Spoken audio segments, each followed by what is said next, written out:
Fourth case में देखेंगे कि अगर ऑब्जेक्ट सेंटर ऑफ कर्वेचर पर हो तो उसका इमेज कहाँ बनेगा। व्हेन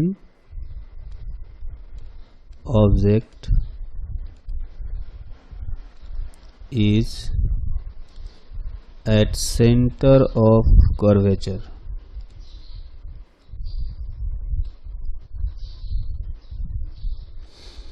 तो इसके लिए हमें एक फिगर बनाना पड़ेगा। तो ये कॉनकेव मिरर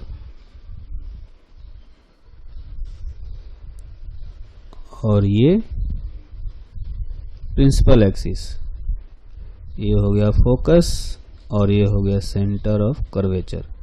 तो यहाँ पर अगर कोई हमने ऑब्जेक्ट रखा है तो यहाँ से अगर कोई लाइट रे पैरेलल भेजेंगे तो ये फोकस से पास करेगी रिफ्लेक्शन के बाद इस तरह से, और दूसरा लाइट रे अगर पोल पर इंसिडेंट कराएं यहाँ से, ये भी जो है रिफ्लेक्शन के बाद यहीं पर आकर के इंटरसेक्ट करेगा। तो अगर ये पॉइंट बी था तो वो बी से निकलने वाली दोनों लाइट रेज रिफ्लेक्शन के बाद यहाँ पर इंटरसेक्ट कर रही है, तो ये हो गया पॉइंट बी का इमेज बी डैश, है ना। और इसको अगर ज्वाइन कर दें यहाँ से तो ये था ए, तो उसका इमेज ए डैश एग्जैक्टली ए पर ही बनेगा, है ना। ये है अपना सेंटर ऑफ कर्वेचर सी, ये था अपना पोल। तो यहाँ हमने क्या देखा कि जो इमेज है, image is formed at centre of curvature. Real होना चाहिए इमेज, क्योंकि एक्चुअली में लाइट इंटरसेक्ट कर रही है। अच्छा, सेम साइज का होना चाहिए। सेम साइज कैसे बता सकते हैं, हम लोग दो सिमिलर ट्रायंगल देख सकते हैं, ए बी पी और ए डैश बी डैश पी। ये दोनों सिमिलर ट्रायंगल हैं, इनमें जो एंगल्स हैं आई और ए आई इक्वल है, यहाँ पर 90 90 है, तो थर्ड वाला एंगल इक्वल होगा, तो सिमेट्री से ए बी और ए डैश बी का साइज इक्वल हो जाएगा, है ना। तो सेम साइज हो जाएगा, इमेज जो है वो इन्वर्टेड होगा। अच्छा, फिर अगली बार हम देखेंगे कि जब इमेज सी और इन्फिनिटी के बीच में, सॉरी ऑब्जेक्ट जो है सी यानी सेंटर ऑफ कर्वेचर और इन्फिनिटी के बीच में हो तो उसका इमेज कहाँ बनेगा। When object lies between center of curvature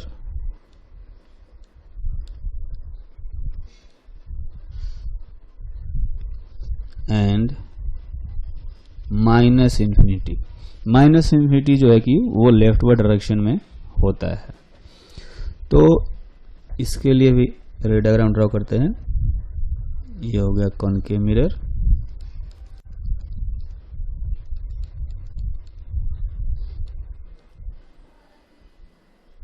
और ये प्रिंसिपल एक्सिस, फोकस सी, और सी के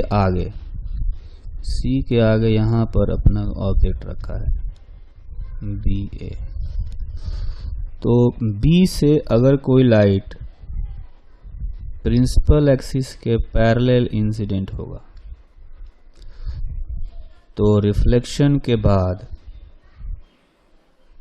ये कहीं फोकस से पास करेगा। फिर एक लाइट रे हम लोग सेंटर ऑफ कर्वेचर से पास करा सकते हैं। एक लाइट रे यहाँ से पास करा सकते हैं, ये भी कहीं मिरर पर जाएगा तो मिरर से रिफ्लेक्ट होकर के पाथ को रिट्रेस करेगा। इंसिडेंट और रिफ्लेक्टेड दोनों लाइट रे इसी पर होंगी, तो रिफ्लेक्टेड लाइट रे इधर का और रिफ्लेक्टेड लाइट ये वाला दोनों मिल करके यहां पर इमेज बनाएंगे। तो बी का इमेज हो गया बी डैश और ए का ए डैश। तो इस बार हमने क्या देखा कि जो इमेज का लोकेशन है वो है सेंटर कर्वेचर और फोकस के बीच में। तो इमेज लाइज बिटवीन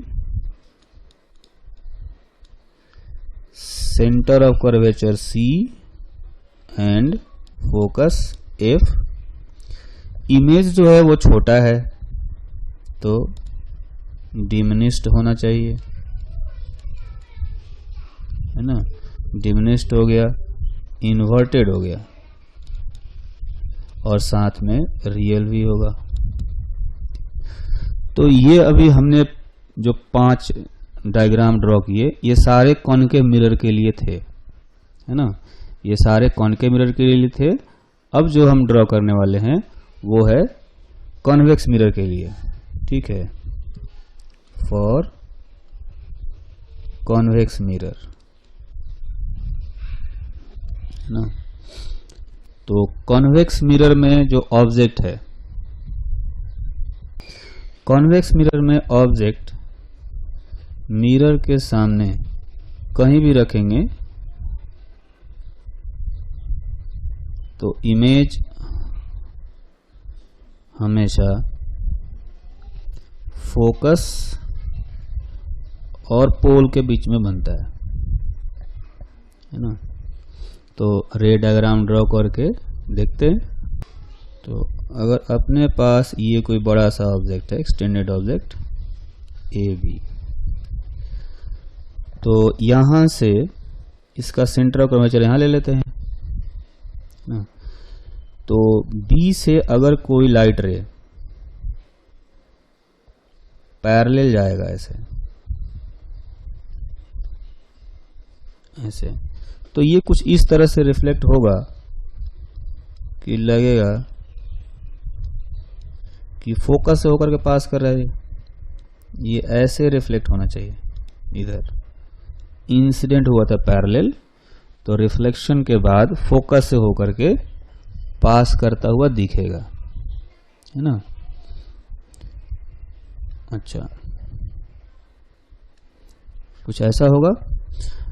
एक लाइट रे हम लोग पास करा सकते हैं पोल से, एक लाइट रे पोल पर आया, है ना। तो ये लाइट रे जो पोल पर आया ये रिफ्लेक्शन के बाद सिमेट्रिकली रिफ्लेक्ट होना चाहिए। तो जैसे आया था उतने ही एंगल पर रिफ्लेक्ट होगा।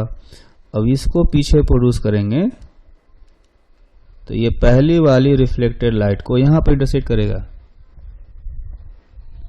है ना। ये जो है यहां पर इंटरसेक्ट करेगा। तो ये जो पॉइंट है अपना, ये बी का इमेज हो गया बी डैश, और यहां से एक परपेंडिकुलर डाल देते हैं तो ये हो गया ए डैश। तो हमने क्या देखा कि इस केस में जो इमेज बन रहा है वो हमेशा पोल और फोकस के बीच में बनेगा। So image lies between pole and focus. Size जो है छोटा है तो डिमिनिश्ड होगा,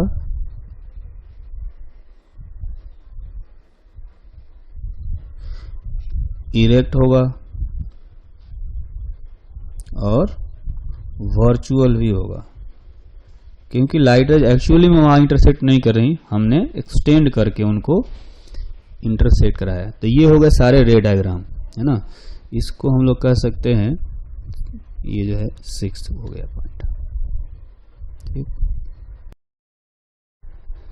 तो मिरर फॉर्मूला पर बेस्ड अब कुछ क्वेश्चन करते हैं। सपोज एक कॉनकेव मिरर है,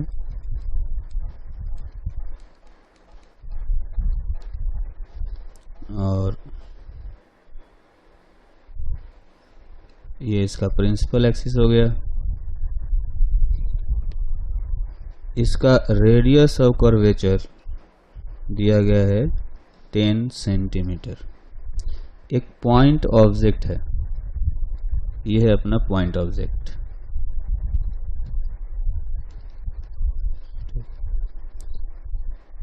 इसके पोल को हम लोग मान लेते हैं origin.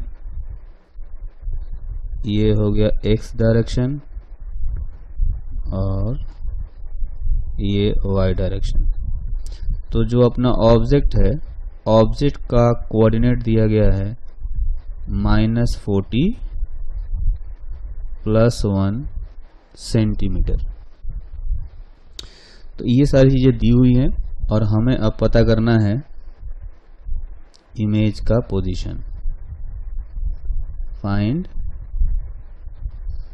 The position of image. तो इसमें हमें तो पहले साइन कन्वेंशन डिसाइड करना चाहिए कि इंसिडेंट रे यहाँ से राइटवर्ड डायरेक्शन में जाएगा, तो अपने लिए ये पॉजिटिव डायरेक्शन और ये निगेटिव डायरेक्शन है। ठीक है, साथ में अपवर्ड डायरेक्शन पॉजिटिव होगा और डाउनवर्ड डायरेक्शन निगेटिव होगा। ठीक, तो इसमें अगर देखें तो ऑब्जेक्ट डिस्टेंस हो गया -40,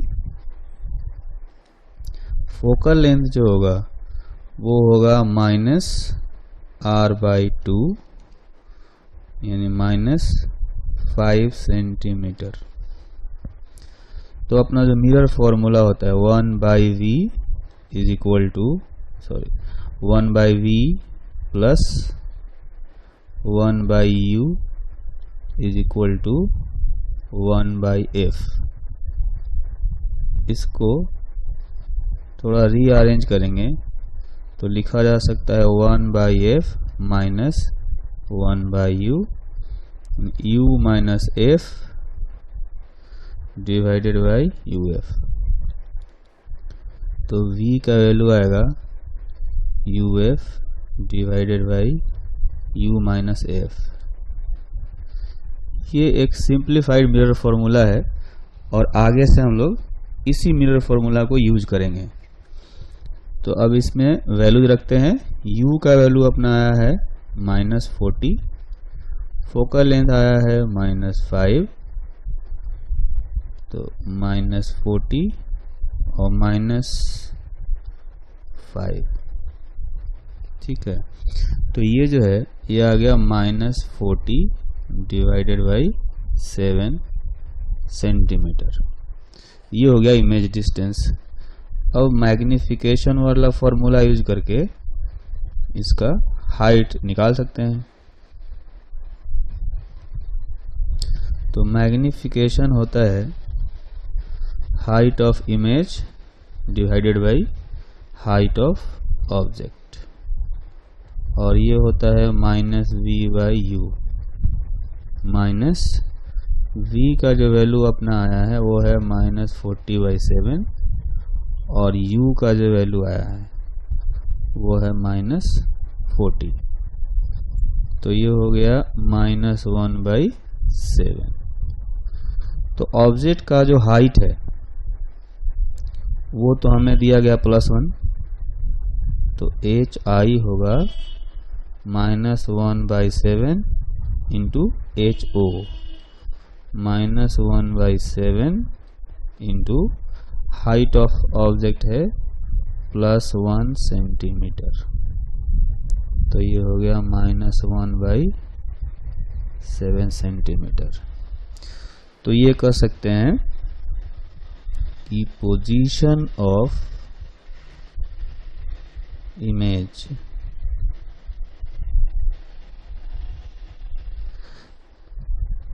इज, तो इसका जो v आएगा वो आया अपना -40/7 और इमेज का जो हाइट आया वो इन्वर्टेड बना है इमेज, तो इसलिए ये भी आ जाएगा -1/7 इन सेंटीमीटर्स। नेक्स्ट क्वेश्चन है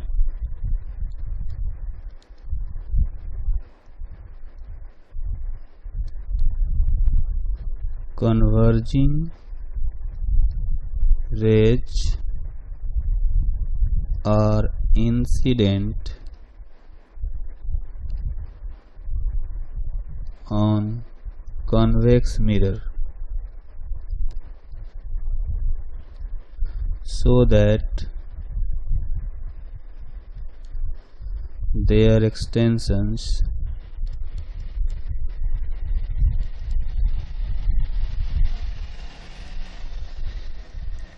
intersect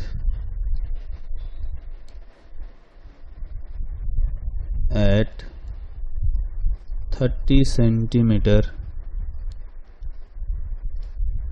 behind the mirror।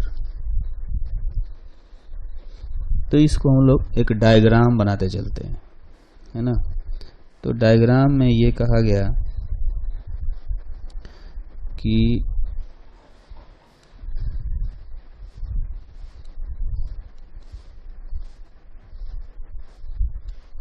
ये जो अपना कॉन्वेक्स मिरर है ना, ये कॉन्वेक्स मिरर है।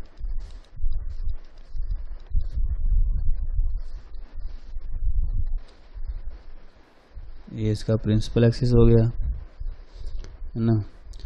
तो इसमें कन्वर्जिंग रेज आ रही थी ऐसे, इस तरह से।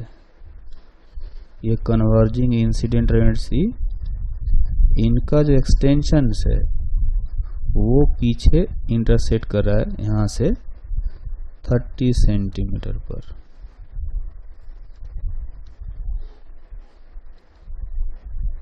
सेंटीमीटर पीछे, ठीक। अब आगे बताया गया the reflected light rays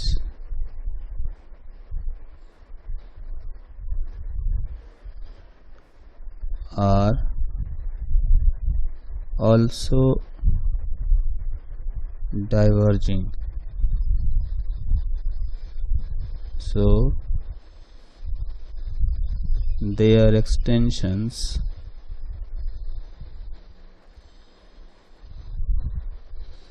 intersect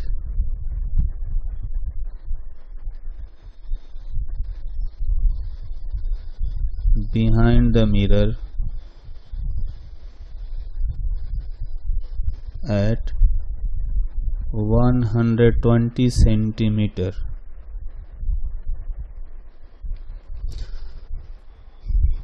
तो इसका मतलब ये हुआ कि जो लाइट रे यहाँ से रिफ्लेक्ट होगा, तो रिफ्लेक्ट होने के बाद जो है ये लाइट रे कहीं ऐसे जा रहा होगा इधर से, और ये जो है ये भी कहीं ऐसे जा रहा होगा।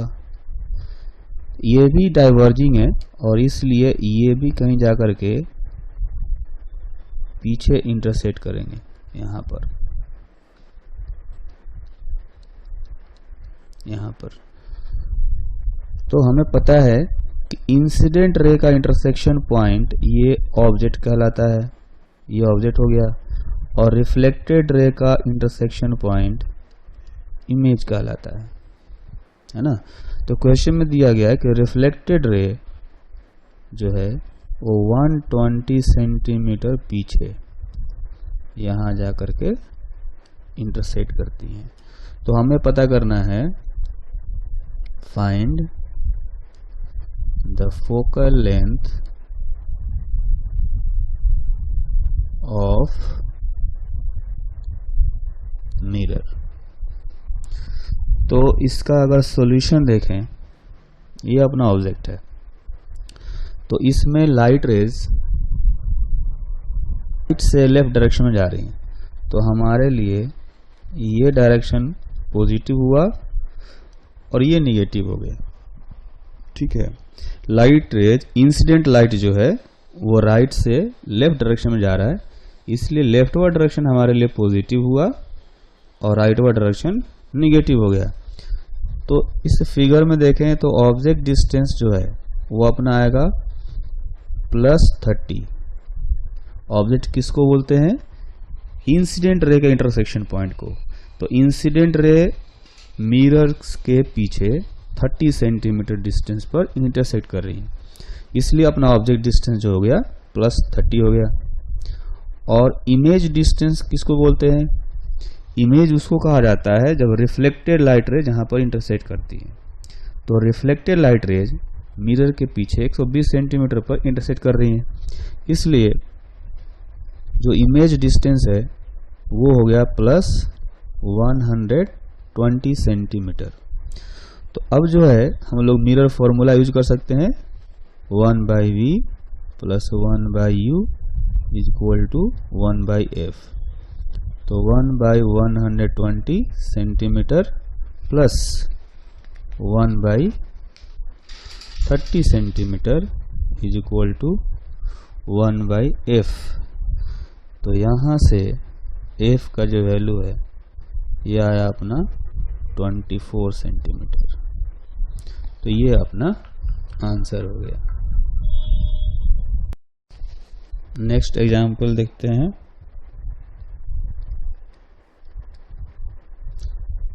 A person looks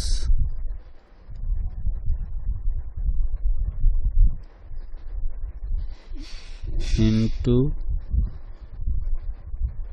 a spherical mirror.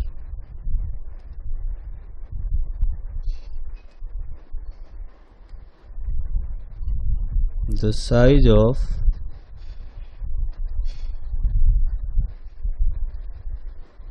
image of his face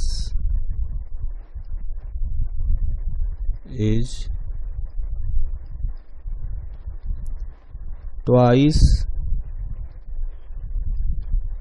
the actual size.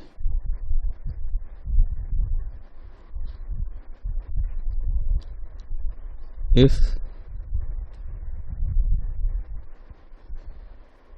his face is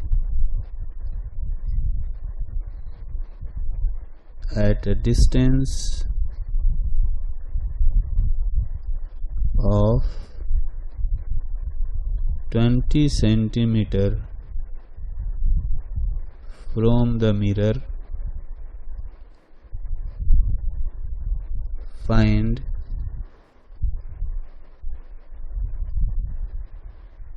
the nature and radius of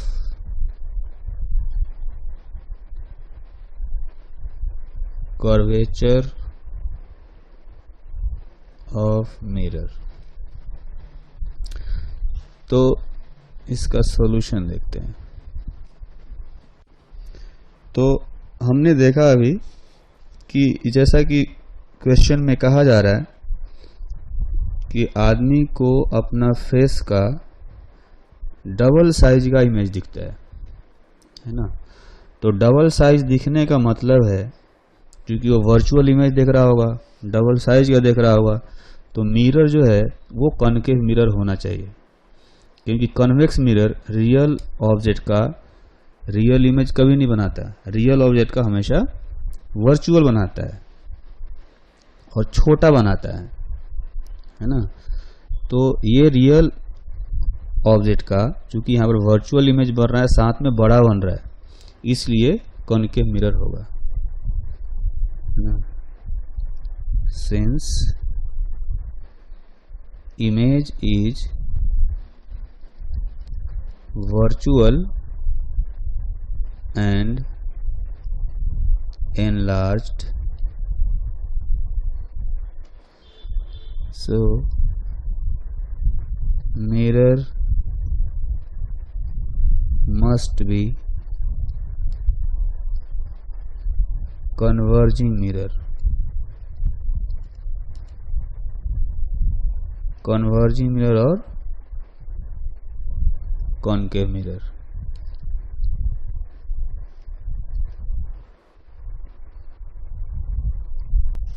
तो केस कुछ ऐसा होगा कि रियल ऑब्जेक्ट का वर्चुअल इमेज तब कॉनकेव मिरर बनाता है जब ऑब्जेक्ट फोकस और पोल के बीच में हो, तो इसका ये एनलार्ज्ड इमेज यहाँ पर बनाएगा डबल साइज का। तो इसमें से हम देख सकते हैं, सपोज अपना ऑब्जेक्ट डिस्टेंस जो है ये है x और इमेज डिस्टेंस है y, है ना। तो चूंकि डबल साइज का बन रहा है, इसलिए हम ये कह सकते हैं कि जो y है वो 2x के इक्वल होना चाहिए। तो मिरर फॉर्मूला में देखेंगे तो ऑब्जेक्ट डिस्टेंस जो है वो हो गया -20 सेंटीमीटर, और जो v होगा वो इसका डबल, जबकि पॉजिटिव में होना चाहिए, पॉजिटिव में +40 सेंटीमीटर होना चाहिए, because magnification is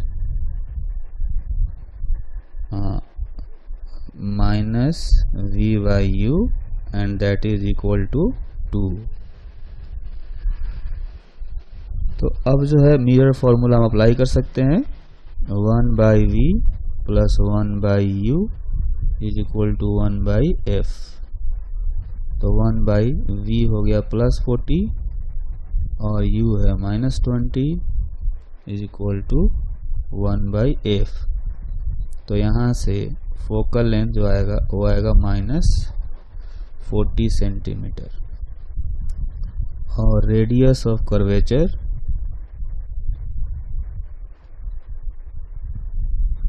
focal length का डबल हो जाएगा, तो ये हो जाएगा 2 × 40 मतलब 80 सेंटीमीटर। सपोज अगर दो मिरर आमने सामने रखे हों तो मल्टीपल रिफ्लेक्शंस होंगे और सक्सेसिव रिफ्लेक्शंस होंगे, तो उसमें फाइनल इमेज का जो साइज होगा वो कैसा होगा, कितना बड़ा होगा, ये जानने के लिए हमें कॉन्सेप्ट सीखना पड़ेगा कि फाइनल मैग्निफिकेशन कैसे पता करेंगे। तो magnification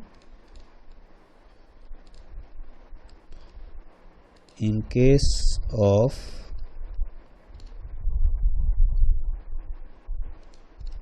multiple and successive reflections,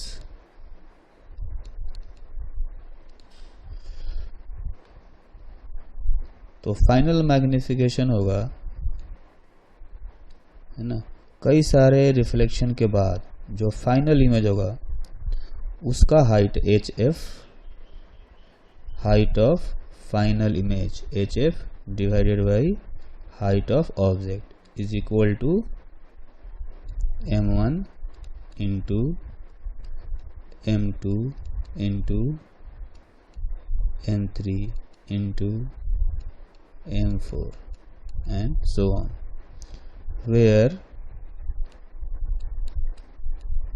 m1 is magnification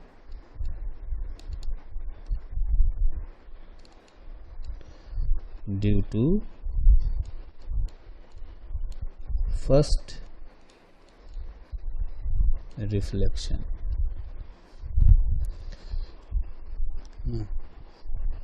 and m2 is magnification due to second reflection, m3 is equal to magnification due to third reflection। तो इस तरह से हम m1, m2 और m3 का वैल्यू निकालेंगे, हर रिफ्लेक्शन में मैग्निफिकेशन पता करेंगे और उनको मल्टीप्लाई कर देंगे तो फाइनल मैग्निफिकेशन पता चल जाएगा। अब इसमें थोड़ा सा क्लैरिफिकेशन की हमें ज़रूरत है कि M1 कैसे कैलकुलेट करेंगे, M2 कैसे कैलकुलेट करेंगे और M3 कैसे कैलकुलेट करेंगे। इसके लिए हम एक एग्जाम्पल करेंगे।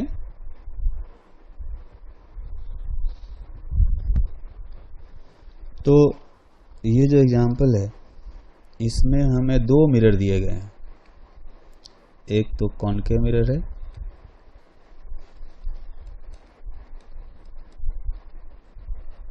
इस कॉनकेव मिरर का रेडियस ऑफ कर्वेचर ये दिया गया है 20 सेंटीमीटर, और एक प्लेन मिरर है।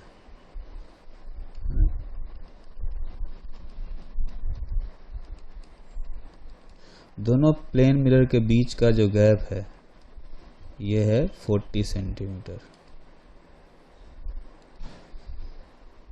ये इनका प्रिंसिपल एक्सिस हो गया। तो सपोज ये है मिरर अपना M1 और ये हो गया मिरर M2। हमें एक ऑब्जेक्ट दिया गया जो कि कॉनकेव मिरर से 15 सेंटीमीटर के डिस्टेंस पर है। ठीक, अब हमें पता करना है कि 3 सक्सेसिव रिफ्लेक्शंस के बाद इमेज का पोजीशन क्या होगा और उसकी मैग्निफिकेशन क्या होगी। ठीक है, तो we have to find the position of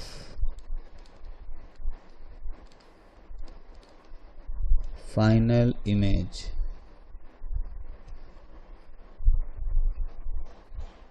and its magnification after 3 successive reflections. First reflection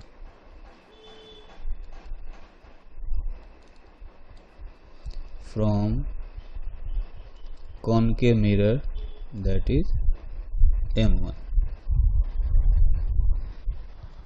तो फर्स्ट रिफ्लेक्शन के लिए देखेंगे, for first reflection on M1। तो इस केस में जो लाइट रे है वो राइट से लेफ्ट डायरेक्शन में जा रहा होगा ऐसे। तो हमारे लिए ये पॉजिटिव डायरेक्शन होगा और इधर निगेटिव डायरेक्शन होगा। ठीक है, तो इस हिसाब से जो ऑब्जेक्ट डिस्टेंस हुआ वो हो गया -15 सेंटीमीटर, इसका फोकल लेंथ -10 सेंटीमीटर। तो इमेज डिस्टेंस निकालेंगे मिरर फॉर्मूला यूज करके, V = UF by U - F। तो U का वैल्यू है -15, F का वैल्यू है -10 डिवाइडेड बाई -15 -10। ठीक है, तो यहाँ से हमें V का जो वैल्यू है वो आ गया -30 सेंटीमीटर। तो इससे ये कह सकते हैं कि जो पहला इमेज बनेगा अपना, पहला इमेज I1, वो I1 यहाँ से 30 सेंटीमीटर इधर बनना चाहिए क्योंकि निगेटिव आया है। अब इसका मैग्निफिकेशन निकाल लेते हैं। मैग्निफिकेशन M1 होता है -V/U। तो माइनस, इसको हम लोग चाहें तो V1 कह सकते हैं, है ना, फर्स्ट रिफ्लेक्शन वाला है इसलिए। तो -V का वैल्यू अपना आया है -30 और U का वैल्यू है -15। तो ये मैग्निफिकेशन आ गया -2। अब देखते हैं सेकेंड रिफ्लेक्शन का। सेकंड रिफ्लेक्शन जो है वो तो प्लेन मिरर से होना है। तो प्लेन मिरर के लिए जो ऑब्जेक्ट है ना, वो I1 हो जाएगा। ये जो कॉनकेव मिरर है, इसने जो भी इमेज बनाया वो प्लेन मिरर के लिए ऑब्जेक्ट है। तो प्लेन मिरर के लिए ऑब्जेक्ट डिस्टेंस आएगा 10 सेंटीमीटर यहाँ पर। तो हमें पता है प्लेन मिरर उतना ही डिस्टेंस पीछे इमेज बनाएगा। तो प्लेन मिरर जो है वो यहाँ पर I2 इमेज बनाएगा, जो कि मिरर से 10 सेंटीमीटर के सेपरेशन पर होगा, है ना। तो ये कह सकते हैं for second reflection on M2, second वाले मिरर पर जब सेकेंड रिफ्लेक्शन होगा तो उसके लिए हमने इमेज का पोजीशन तो पता कर लिया, मिरर से 10 सेंटीमीटर पीछे। मैग्निफिकेशन निकालते हैं इसका। मैग्निफिकेशन जो होगा, मैग्निफिकेशन M2 कहेंगे, है ना। इसमें -v/u लिख सकते हैं। तो माइनस, इस मिरर के लिए जो कन्वेंशन होगा कुछ ऐसा होगा, इस पर लाइट रे लेफ्ट से राइट डायरेक्शन में जा रही है, तो इसके लिए पॉजिटिव इधर होगा और निगेटिव इधर होगा, क्योंकि इसमें जो है कॉनकेव मिरर से रिफ्लेक्टेड लाइट प्लेन मिरर पर जाएंगी तो लेफ्ट से राइट डायरेक्शन में जा रही होंगी। तो लेफ्ट से राइट डायरेक्शन में हमारा पॉजिटिव हो गया और लेफ्टवर्ड डायरेक्शन निगेटिव हो गया। तो यहाँ पर जो v है, v हम लोग रखेंगे +10 और u का वैल्यू रखेंगे -10। तो ये मैग्निफिकेशन आ गया +1, यानी जो प्लेन मिरर है वो सेम साइज का इमेज बनाएगा और इरेक्ट इमेज बनाएगा। ठीक, अब देखेंगे फॉर थर्ड रिफ्लेक्शन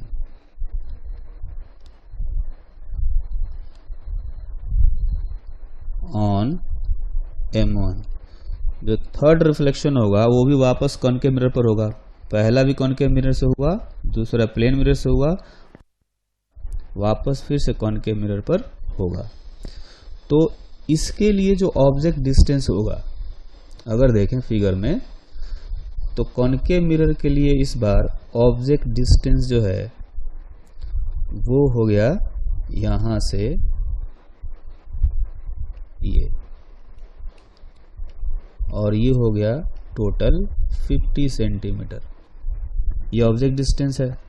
तो इसके लिए साइन कन्वेंशन इसके लिए पहले जैसा ही है, यानी कि लेफ्ट डायरेक्शन में पॉजिटिव और राइट डायरेक्शन में निगेटिव, क्योंकि इस पर जो लाइट रे आएगा वो वापस राइट से लेफ्ट की तरफ आएगा।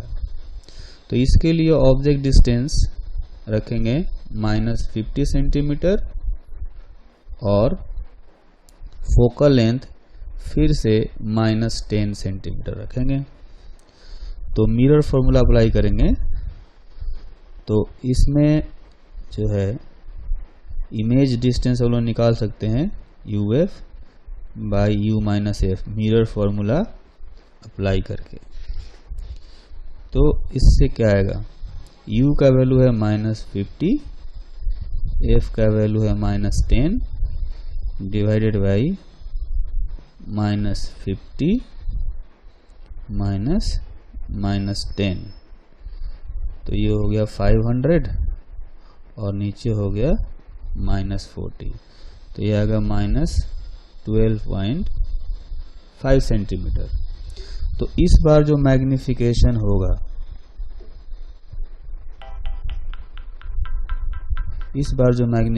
होगा, M3 ये होना चाहिए, यहाँ भी -v/u वाला फॉर्मूला लगाएंगे। तो -v तो अपना आया है -12.5 डिवाइडेड बाई ऑब्जेक्ट डिस्टेंस है यहाँ पर -50, है ना। तो ये हो गया -1/4। ठीक, तो final magnification,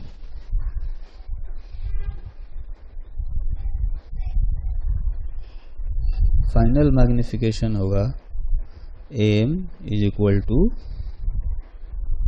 height of final image h3 और हो गया हाइट ऑफ ऑब्जेक्ट। जो अपना इनिशियल ऑब्जेक्ट था उसका हाइट ho है और 3 रिफ्लेक्शन के बाद जो इमेज बना उसका हाइट जो है वो h3 है।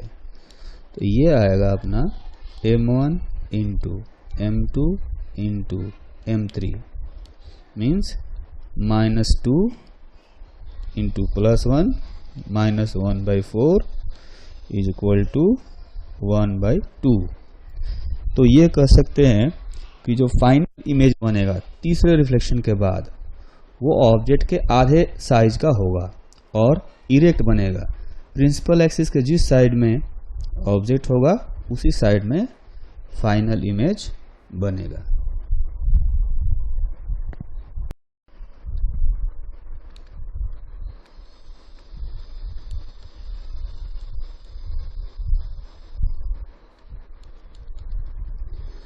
जिस तरह से प्लेन मिरर में हमने ऑब्जेक्ट और इमेज के स्पीड में रिलेशन देखा था, उनका मोशन देखा था, वैसे ही कर्व मिरर में भी ऑब्जेक्ट और इमेज की जो वेलोसिटी है उनके बीच में रिलेशन निकालेंगे। तो पहला केस हम देखेंगे कि ऑब्जेक्ट अगर प्रिंसिपल एक्सिस के पैरेलल चल रहा हो तो कैसा रिलेशन आएगा। Motion along principal axis,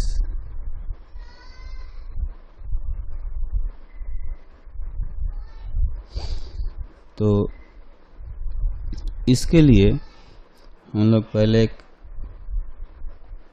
mirror बनाते हैं। ये मिरर हो गया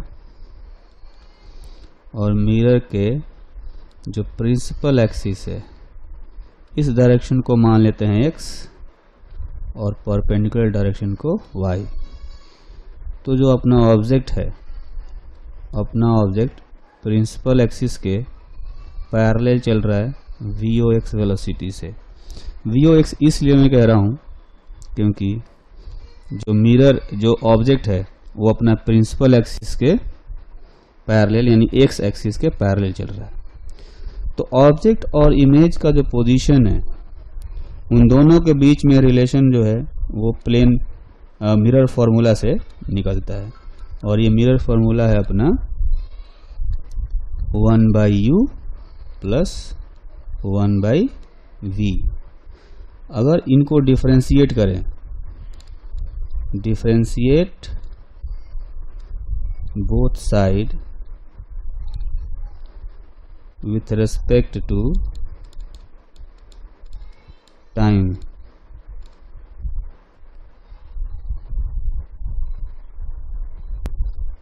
तो डिफरेंशिएशन करने से ये आएगा -1/v² dv/dt -1/u² du/dt is equal to 0।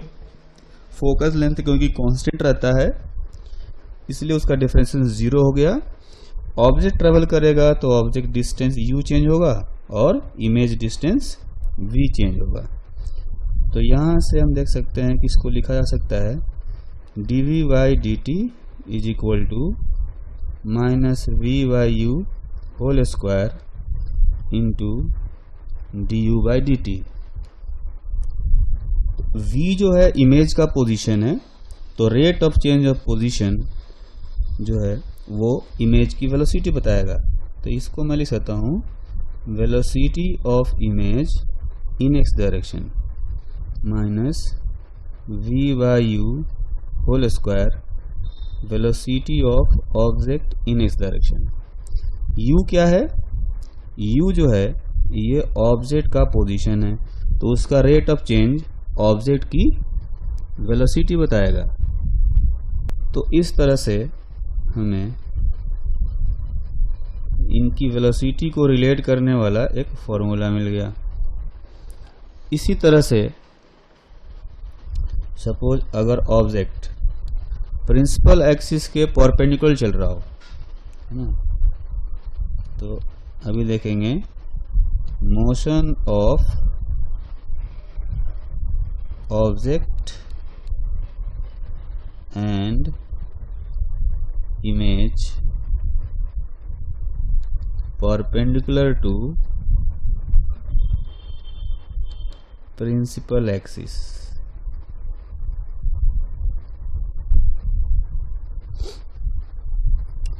तो इस केस में एक डायग्राम बनाते हैं।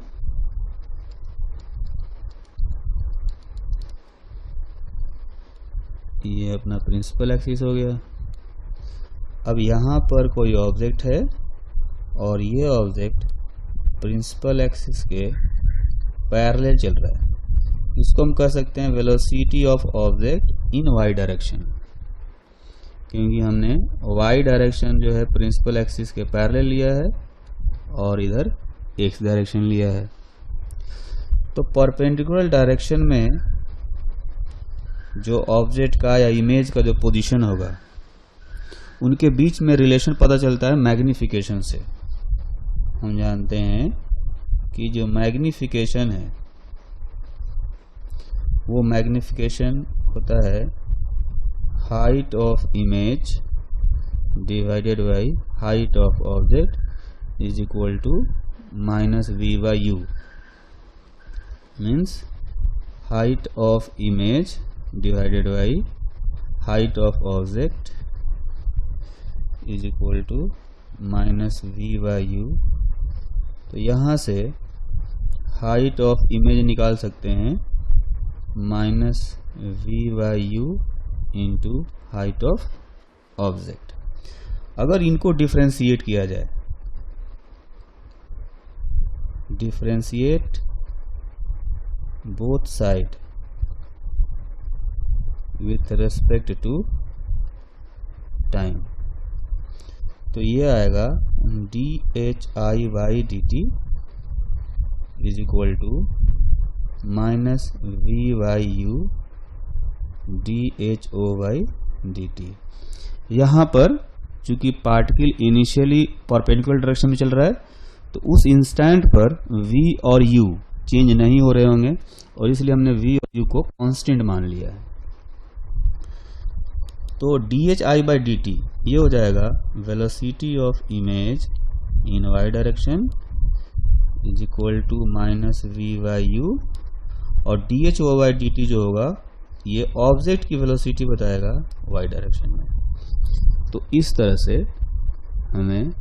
हमें एक और इक्वेशन मिल गया और ये इक्वेशन परपेंडिकुलर वाली वेलोसिटीज को रिलेट करता है।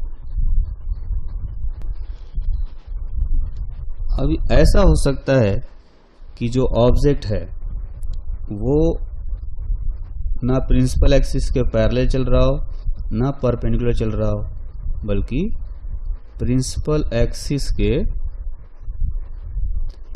एक्सिस से किसी एंगल पर चल रहा हो। ऐसे सपोज ये है वेलोसिटी ऑफ ऑब्जेक्ट, अगर ये थीटा एंगल पर चल रहा होगा प्रिंसिपल एक्सिस से तो इसको हम लोग रिजोल्व कर सकते हैं।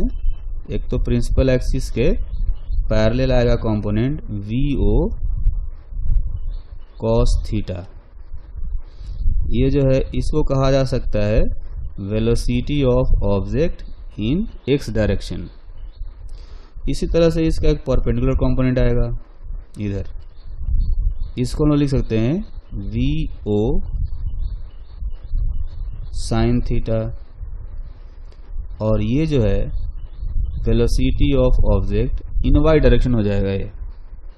ठीक है, यहाँ पर एक्स ये डायरेक्शन है और वाई डायरेक्शन इधर है। तो जो अभी हमने पिछले केसेज में ए और बी में हमने जो फॉर्मूले ड्राइव किए उनको यहाँ पर अप्लाई कर सकते हैं। So velocity of image in X direction is equal to minus we by U whole square into VOX। ये जो अभी हमने जो केस ए में सीखा था, तो यहाँ पर -V/U होल स्क्वायर, इसको VOX को हम लिख सकते हैं यहाँ पर VO इंटू कॉस थीटा। ये इमेज की वेलोसिटी हो गई x डायरेक्शन में। तो